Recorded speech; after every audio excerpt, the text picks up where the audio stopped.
from an undisclosed location in the Great Western Desert in the land of the free and autonomous Native American people. The 2024 presidential campaign in time to return all US land back to their right's owners. This is the Ben Zion Podcast. Techno-communism will win. Welcome back to the Ben Zion program.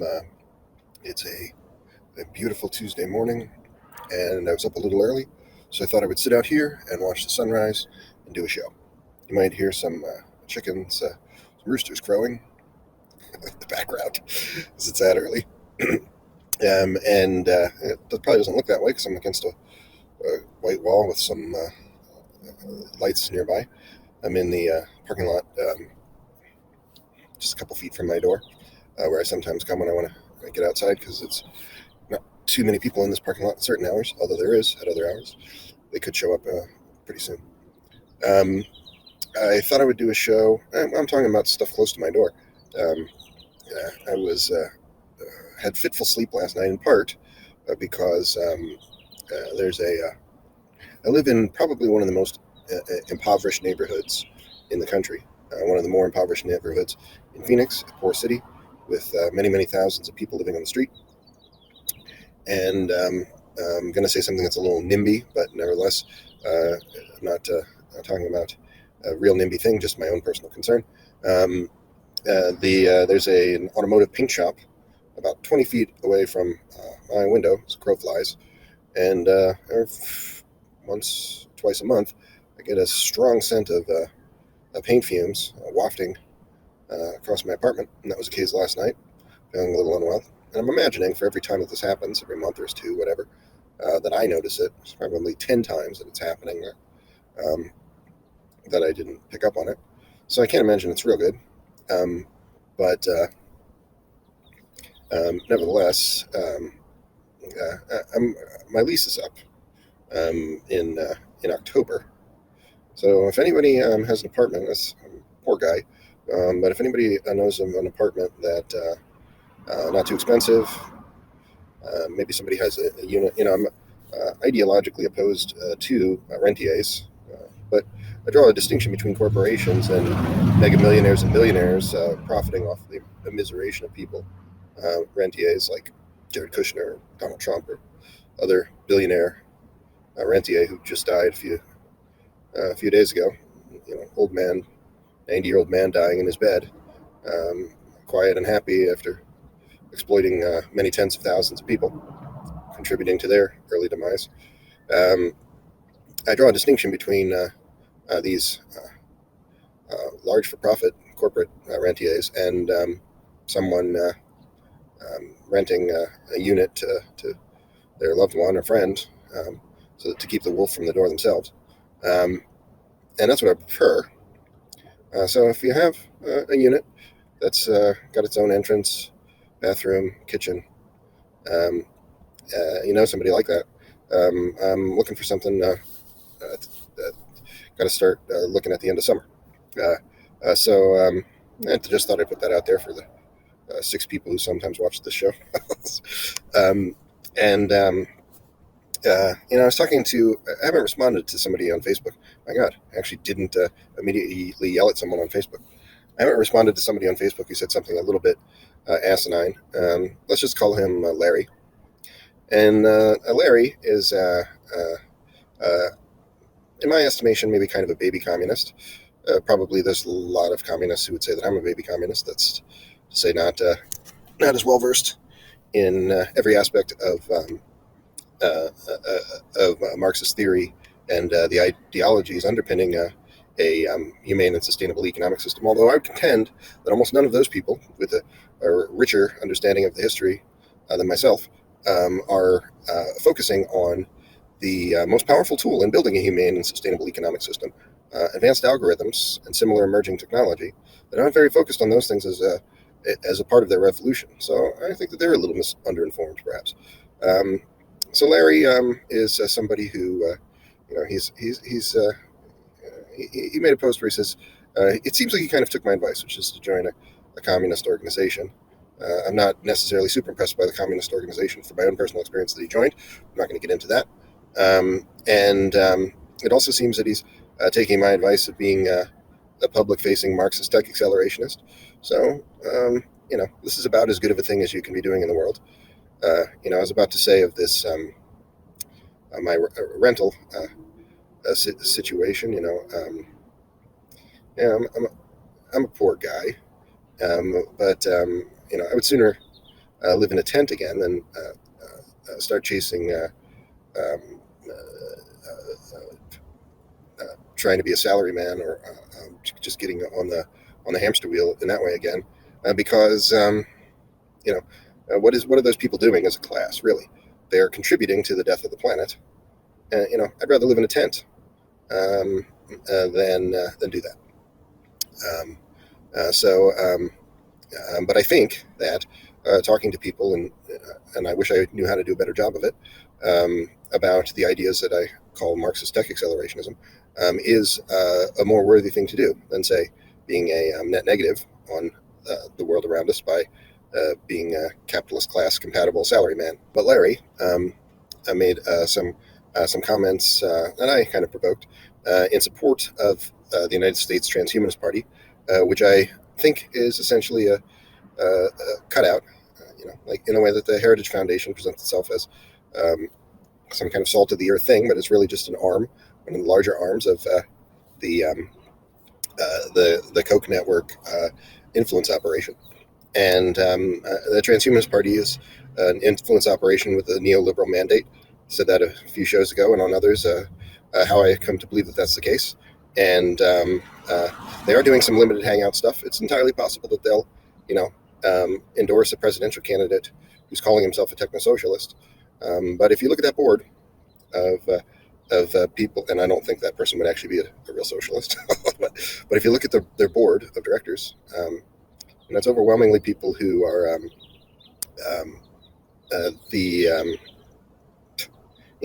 Gennady Stolderov, he is not a capitalist, right? He calls himself a capitalist. He works for someone else. He doesn't own the means of production. He's not an independently wealthy person. Dan Elton works for someone else, not an independently wealthy person. David Schumacher worked for someone else, not an independently wealthy person with means of production per se. None of these people are capitalists. They almost all are calling themselves capitalists, and they absolutely all are operating as boosters of the capitalist class and the ruling elites. What's a better word for people like this, who are traitors to their own class and supporting their betters, the 1%, in almost everything that they do? What's a better word for this? These are fascist sympathizers. And you say, Ben, come on, is the United States, is everybody in the U.S., it's actually fair to say that everyone in the U.S. is a de facto war criminal. Because, even if you err on the side of caution of saying that the United States is more hyper-capitalist than, say, fascist, hyper-capitalism is a pretty weasel concept, but something along those lines, even if I grant you that, the United States is $1 trillion a year military budget, the biggest polluter on Earth.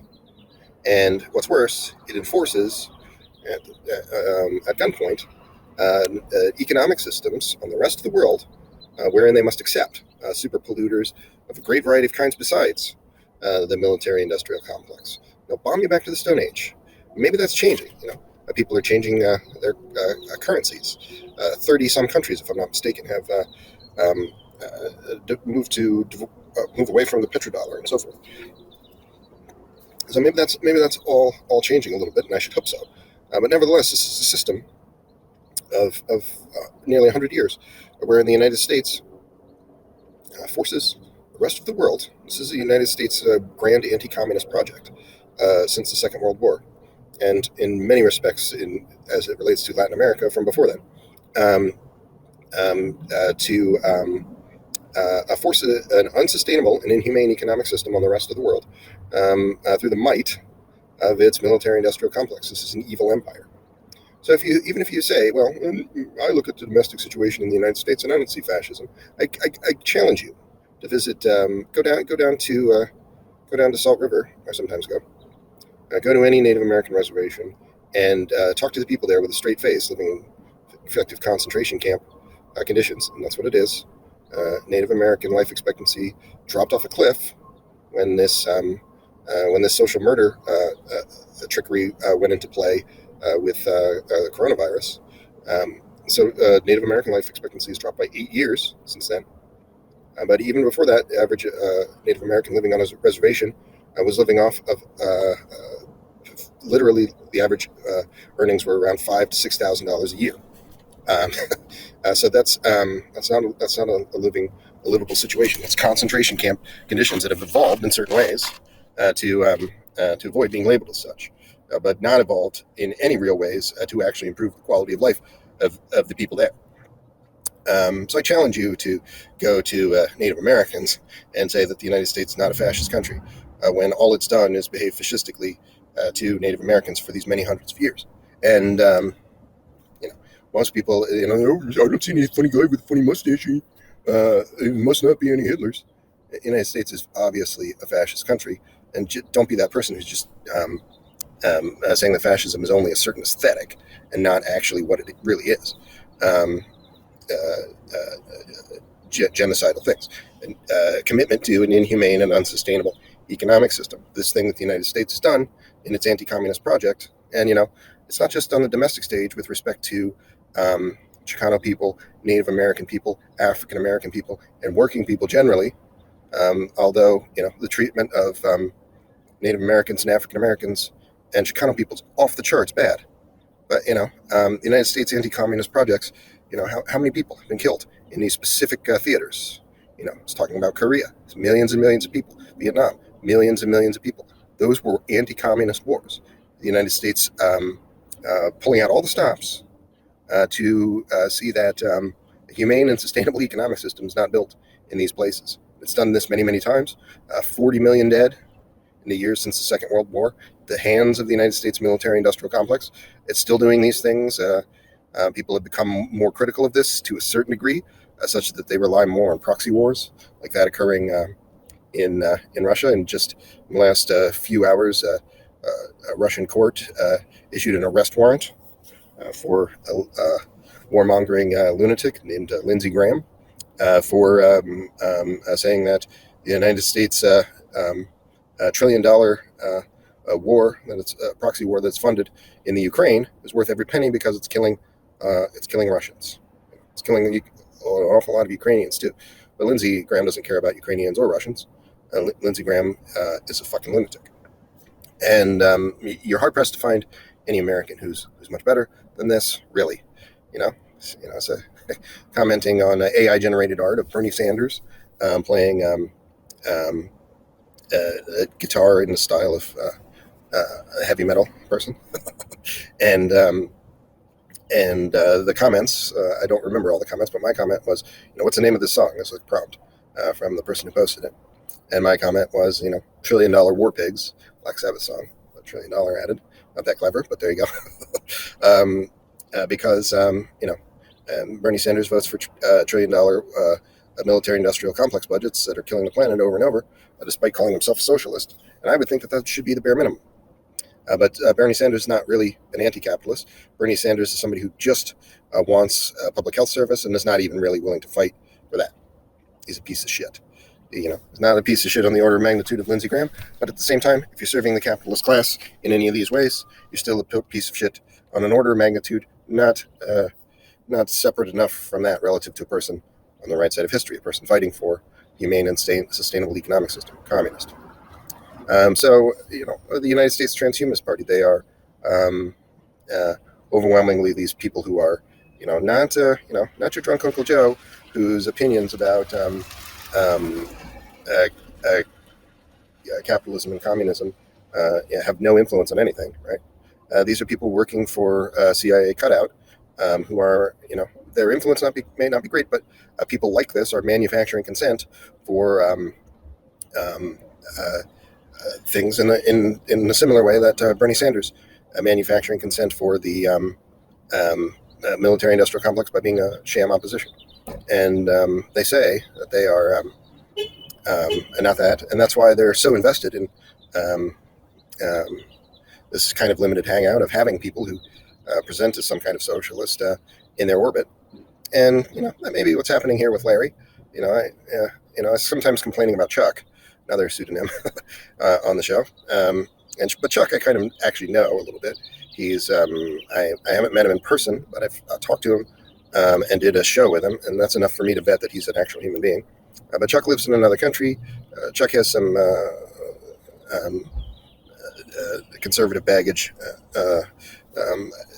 This person, Larry, I don't know if he's a real guy.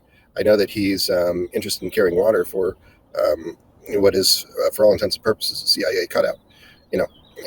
Talk about another dumb meme. I was commenting on something where it said, guy who's a performer, Keanu Reeves, a famous A-list actor, turned down the joke. I won't tell the whole joke, but the joke was that he turned down roles in the Marvel comic universe. And then I commented, well, that's because he's not a complete fucking pig. The Marvel comic universe was built out by collaborating with the CIA media office. It's an arm of Project Mockingbird. That's how it becomes a $1 trillion operation. That's how anything becomes a $1 trillion operation in the Imperial Corps, by fascist collaboration. And there's thousands and thousands of these little tendrils of fascist collaboration in almost every political organization in the Imperial Corps. And to talk about the United States Transhumanist Party all the time is maybe doing them a service because nobody cares about them. People in Technofuturists think that Zoltan Istvan is an important guy, but if you talk to anybody else outside of tech circles, never heard of Zoltan Istvan. Doubly so, doubly true of the Transhumanist Party. But nevertheless, it's very hard for me to look at people like this in tech, which has been captured. Tech culture and the technology itself, the development of technology in the United States has been captured by fascists. And the reason for that is quite simple. These are the most powerful tools in existence to revolutionary ends or to technofascistic ends, as people like the Transhumanist Party wittingly or unwittingly fight for. But the not being perceived as such is important to them. The limited hangout is important to them. And they're always bringing in kind of people who are going to operate in that way. Do a thing where I speed read some headlines and give a couple of thoughts without actually going too much into the stories, because I don't know that people really derive a lot of enjoyment from that. So a robot passes the Turing test for polyculture. And this is almost kind of verging on an AI human interest story. I like to just dismiss everything as human interest. But I thought I would comment on it because of something I've said a couple of times on this program, which is that all of these talking heads, all of these capitalist class stooges who are talking right now about how AI is an existential risk, it doesn't even make any sense, right? Because it hinges on you believing that AI is itself a living, breathing thing and not just a tool of others, which, it's insulting people's intelligence to repeat that set of concepts over and over again. Obviously, somebody's controlling an object. The object itself is not an agent. Even if it has the potential for a good deal of agency, someone's going to be controlling it. Be a fucking idiot. So why am I saying this in the context of gardening bot? Because these people, these capitalist class people, disseminating a grotesque CIA talking point that I've described, are pretty intentionally not talking about the real existential risk, or willing to address the real existential risk, which is of our time, which is a climate crisis, ecocidal collapse. Ecological collapse, the ecocide perpetrated by the United States, that is. And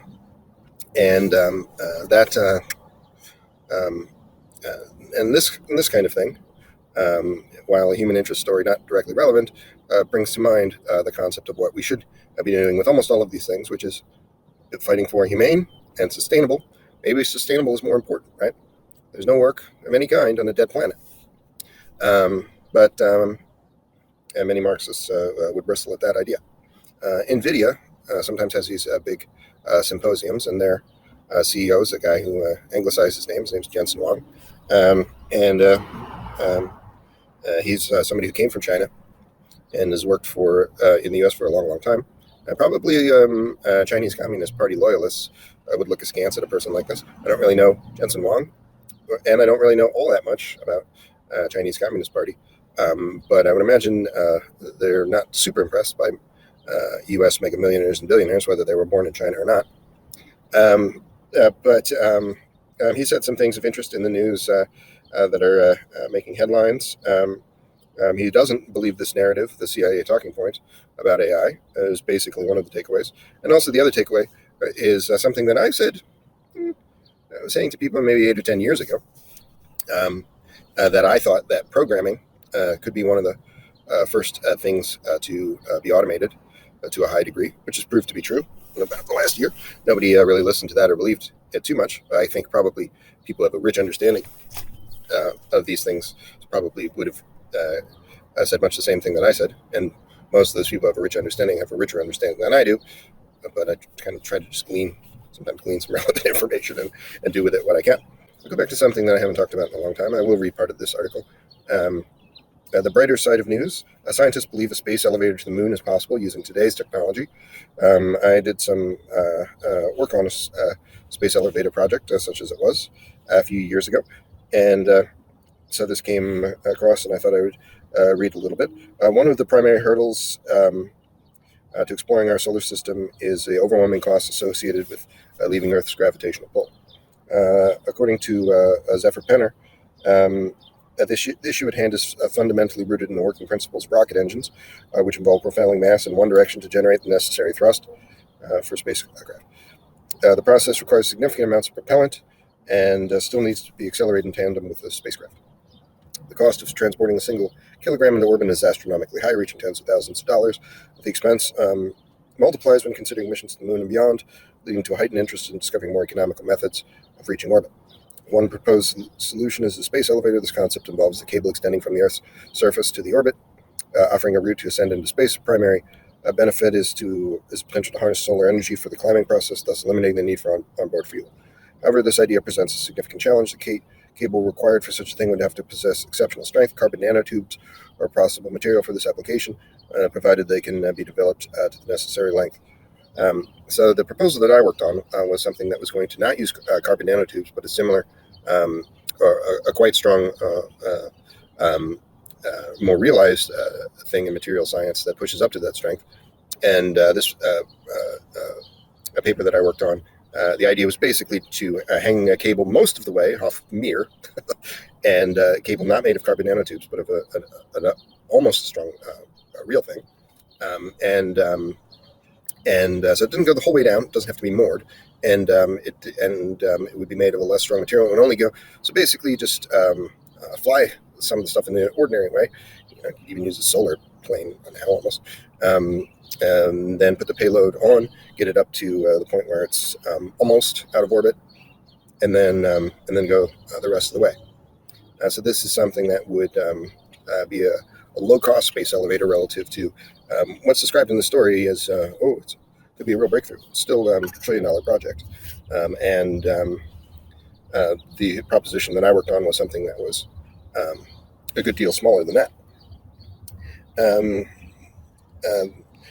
So this is nevertheless an interesting story. It's always interesting to hear people talk about doing things in a little bit better way, but nothing in this story is going to be so different from maybe anything that you've read in a few other stories, but I'll nevertheless share it. The brighter side of news, May 25th, 2023. Scientists believe a space elevator to the moon is possible using today's technology. I'd encourage you to maybe look at this article, even though it doesn't have any new information. Problem of the Antarctic, the problem of the United States ecocide perpetrated against the rest of the planet. This is from phys.org. A dangerous slowing of Antarctic ocean circulation sooner than expected. Climate change-driven shifts in the circulation of waters in the deepest reaches of the ocean around Antarctica, which could reverberate around the planet and intensify global warming, are happening decades ahead of schedule, according to new research. Yes, every time there's information about the climate, it's about something happening decades ahead of schedule. It seems to be. There's a recurring theme in dozens of articles, I think, that I've looked at. That's why I say, these two things to people every chance I get. If you're not interested in using emerging technology to build a humane, sustainable economic system, you're not a serious-minded person. And that's why the Transhumanist Party are not serious-minded people, because they're not actually fighting for a humane and sustainable economic system. They're fighting for things like US death care, for-profit health care, as opposed to a public health service. And like all tech people, they're also fighting for things like all Western tech people, basically. They're also just jockeying for position on the DARPA teat, which is effectively being a creature of the military-industrial complex. It's not effectively. It is. Let's not be euphemistic. Silicon Valley is essentially the military-industrial complex. The DARPA pipeline is the military-industrial complex. And none of these people are anywhere close to trying to do the right thing. Tech people in general, not just the Transhumanist Party, they're only bad in the sense that they're only worse than these others in the sense because they don't have nearly the influence of many of these tech personalities, but they're only worse in the sense that they're political animals, operatives, fighting for an inhumane economic system, pretending to do something else, whereas some of these people working in tech in dubious sectors are people who legit not bad actors, like the Transhumanist Party generally is, but people who set about and still believe that they might have an opportunity to do something good in the world by changing the system from within and so forth. That's not the Transhumanist Party. So this is the thing that I say, you have to use emerging technology, most particularly advanced algorithms and computer science products to build a humane and sustainable economic system. And the second thing would be emphasis on the sustainability, right? Because the planet's dying and almost none of you are actually doing anything about it. Got in a big fight with a guy who's on Twitter who's a Maoist, and because he was, basically doing this comedy routine that American men, well, it's overwhelmingly men, will often do in support of capitalist commodity animal products, and basically denouncing plant-based and veganism, and anybody who's doing that is not a serious person in my view, it's somebody, I talked to a guy, Nikola Danilov, not too long ago, a couple of years ago, and at that time I wasn't as big of a supporter of plant-based things and veganism as I am now, and he probably would have said of me exactly what I'm saying of a Maoist friend at this time. And people will say this on social media sometimes. Oh, you were wrong on this thing that you were decrying someone else for being wrong about. Only 3 years ago, only 5 years ago, only 6 months ago. That doesn't matter, right? That's not a case for doing the wrong thing. To say that in the past I did the wrong thing also. It's just capitalist class tone policing. Say the right thing, for God's sake. It doesn't matter. You are not the person you were yesterday. None of that matters, in my view. So a couple of headlines. It's probably 20 headlines we could go through about capitalism's climate apocalypse. But I will read this one as it relates to what I just said. It's from Vox, not a great news source of the capitalist class. Sometimes has some good ideas, though. Sophie Keveney says the UN numbers say meat is bad for the climate. The reality is worse. May 27th, 2023. In 2006, the UN's Food and Agricultural Organization released a bombshell report called Livestock's Long Shadow that focused public consciousness on the animal agriculture's role in climate change. It turned out that it wasn't just cars, planes, and coal plants that belched planet-warming greenhouse gases in the atmosphere. It was something that are seemingly natural as the food we eat. Yeah. It was around this time, because I was practicing a plant-based lifestyle for almost as long as I can remember. As a young teenager, I became interested in this sort of thing from, I guess, more the angle of health to some degree, and the angle of concern for other creatures. And unfortunately, I backslid for any number of years, as I've done on other things. I hope that I will never backslide again on something important, but there you have it. But it was this entering the public consciousness that started to make me think differently about the need for abolishing livestock systems and using the substitutes, which taste exactly the same. You can buy an egg substitute that tastes exactly like eggs. Right now, it has a tiny, tiny fraction of that negative impact. Same thing for 10 other animal products. The 10 most common animal products, 8 of them you can get a facsimile that tastes exactly the same. So, what are you doing when you're when you're saying that vegans are just pushy nerds, or that abolishing livestock systems, which arguably could be the number one cause, right? Or it's definitely a close second. This is the thesis of this article, which I'm not going to read anymore of. But what are you doing when you're saying that that's not important? You're doing something that's quite socially conservative. You're prioritizing some cultural baggage that you have. Oh, my mom is such a great cook. Oh, my culture likes to would prefer to cook with real chicken over fake chicken. Fuck your culture. Your culture is not going to exist on a dead planet, you dumb fuck. So fuck this Maoist. Mostly has good ideas, actually. He's head and shoulders better than almost every human being in this country, we should say. But on this, he kind of dug in at me, and I don't know if he blocked me or unfollowed me or something, but I know that a couple of climate apocalypse apologists who call themselves Marxists did unfollow me over this little row. Well, I thought I'd finish the show with something a little bit lighter.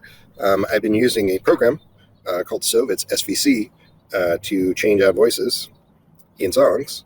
Something I can now do. If you want a song made in someone's voice, hey, I can do this for you. You can contact Benzine. I'll help you. It's actually quite easy to do if you're prepared to do it with the existing trained models, which a lot of the trained models that exist are for some dumb video game or anime thing that I don't give a shit about.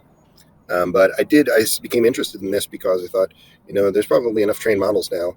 I could do this easily and maybe find a really beautiful recording of revolutionary song or protest song and switch out this recording of this ordinary person or persons performing it and put a famous person's voice in there, and then boom, maybe have something that can inspire some people. Took virtually no man hours or thought to make. But I haven't gotten to that point yet because I haven't quite found the recording that I like that would work well with the voices that exist. And the training of new models is hard. If you try to do that, you might have a lot of even less successes than, say, doing this with video deepfakes today. These are audio deepfakes. But I had some pretty good successes with making presidents talk sing things. So I guess the best sounding one that I made is I'm going to upload it to this YouTube account probably in a day or so. Is President Obama singing President Obama, capitalist pig, singing a lounge version of Radiohead's "Creep," and he is a creep. People pretending to be socialists, like almost everybody who would call themselves such in the United States Transhumanist Party orbit, who are really fighting for much the opposite.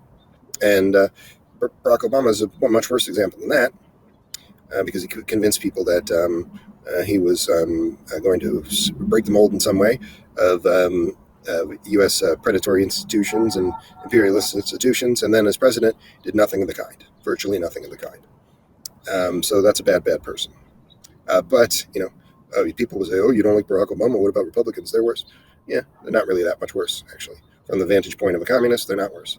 But don't defend one person of the capitalist class over by pointing to another person in the capitalist class. All of these people are drastically on the wrong side of history. So if you've enjoyed the one that I did post to the YouTube of the audio deepfakes was Trump rapping to Just a Friend by Biz Markie. That turned out pretty good too. Maybe I'll do a whole album of Trump rapping. I might do more of those, and that got more comments than other things that I made in recent days. So maybe it rounds this YouTube channel out as something more entertaining. I don't know.